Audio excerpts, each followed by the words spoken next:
Pas une seule goutte de kérosène dans ce moteur d'hélicoptère, uniquement du biocarburant. En l'occurrence, on est typiquement sur de l'huile de cuisson usagée ou des déchets de graisses divers et variés.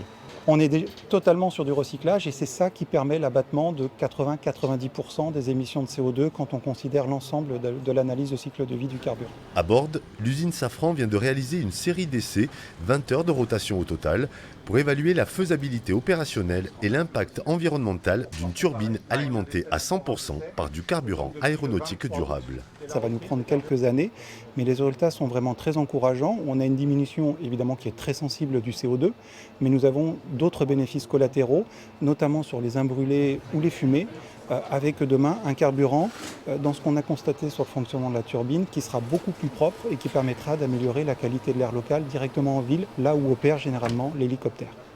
Démarré il y a 4 mois, ce programme de recherche est mené en partenariat avec Total Energy qui fournit le biocarburant, une première mondiale, une vision à long terme pour le motoriste. Ce qu'on souhaite faire, c'est réduire les émissions de CO2 des moteurs d'hélicoptères de 50% d'ici 2030. Dès aujourd'hui, l'ensemble des moteurs du groupe Safran peuvent voler avec 50% de carburant durable.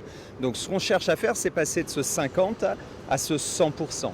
Et ça, on voudrait le réaliser d'ici 2023. Mais pour espérer atteindre ces objectifs, il faudra que le coût des biocarburants baisse. Actuellement, ils sont 5 à 6 fois plus chers que le kérosène.